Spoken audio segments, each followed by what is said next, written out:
রাজ্যে ভোটার তালিকা ঝাড়াই বাছাই চলছে, আর তারই মধ্যে এবার বারাসাত স্টেশনের কাছে কিছু voter card, Aadhaar card, pan এবং রেশন কার্ড উদ্ধার হয়েছে। কথা বলবো আমাদের প্রতিনিধি সমীরণ পালের সঙ্গে। সমীরণ, রাস্তায় এতগুলো সচিত্র পরিচয়পত্র পড়ে রয়েছে।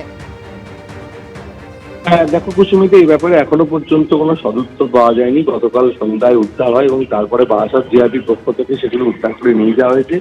একেবারে বারাসাত জংশন স্টেশন, তার 5 নম্বর লাইন লাগোয়া একটা জায়গা যেখানে আবর্জনা স্তূপ থাকে। তার মধ্যে থেকে নিত্যযাত্রীরা দেখতে পান যে প্রচুর voter card, Aadhaar card, PAN card এবং এটিএম কার্ড, রেশন কার্ডের মতো জিনিস যেগুলো পরিচয়পত্র হিসেবে ব্যবহার করা হয়, সেইগুলো ছড়িয়ে ছিটিয়ে পড়ে রয়েছে। এবং তারপরে খবর দেওয়া হয় বারাসাত জিআরপিকে। জিআরপি এসে ঘটনাস্থল থেকে সেগুলো উদ্ধার করে নিয়ে যায়।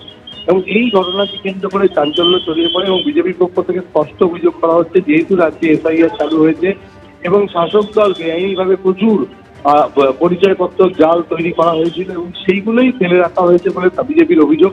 তৃণমূলের তরফ থেকে বলা হয়েছে যে বিষয়টি জিআরপি তদন্ত করে দেখছে যে কি করে এতগুলো voter card, Aadhaar card, PAN card, ration card এখানে এলো। তবে এই নিয়ে তদন্ত শুরু করেছে বারাসাত জিআরপি এবং জিআরপি সমস্ত দিক খতিয়ে দেখছে যে কিভাবে এইগুলো এত সংখ্যায় এগুলো এখানে কি বা কারা ফেলে রেখে গেল। গোটা বিষয়টি যে বারাসাত জিআরপির তরফ থেকে তদন্ত করে দেখা হবে। সমীরণ, তুমি আমাদের সঙ্গে থাকো।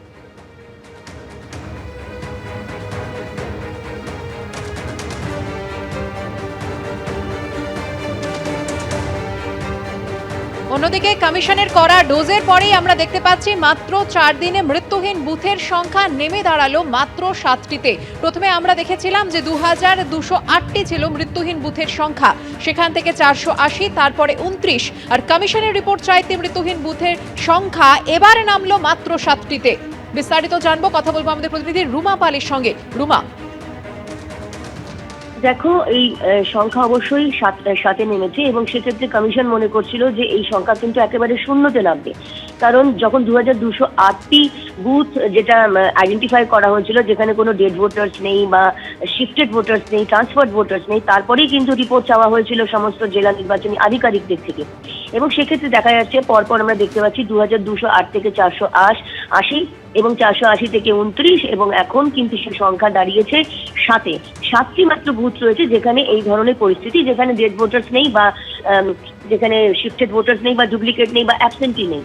জানিয়ে রাখি যে দক্ষিণ 24 পরগনা যেমন শীর্ষে ছিল, এখন দেখা যাচ্ছে শুধুমাত্র দক্ষিণ 24 পরগনাতে মাত্র একটি বুথ রয়েছে যেখানে এই ধরনের পরিস্থিতি। অন্যদিকে জলপাইগুড়িতে একটি বুথ, মালদাতে 2টি বুথ রয়েছে, হাওড়াতে একটি বুথ, পশ্চিম মেদিনীপুরে একটি এবং পুরুলিয়াতে একটি মাত্র বুথ, অর্থাৎ মাত্র 7টি বুথে। এবং যেহেতু প্রতিদিনই কিন্তু এই সংখ্যা কমছে, সেক্ষেত্রে কিভাবে কমছে? কারণ কমিশনের বক্তব্য ছিল এআই এর মাধ্যমে কিন্তু 2208টি বুথ তারা চিহ্নিত করেছিলেন যে এরকম ধরনের পরিস্থিতি যেখানে কোনো ডেড ভোটার্স নেই, এরকমটা হতে পারে না, এমনটাই মনে করছিল কমিশন। কিন্তু 2-3 দিনের মধ্যে দেখা যাচ্ছে এই সংখ্যা কমছে। এটা কি কারণে হচ্ছে?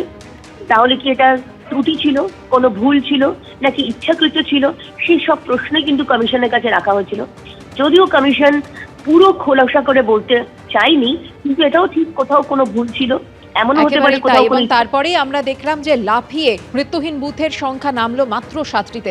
এবিপি আনন্দ, এগিয়ে থাকে, এগিয়ে রাখে।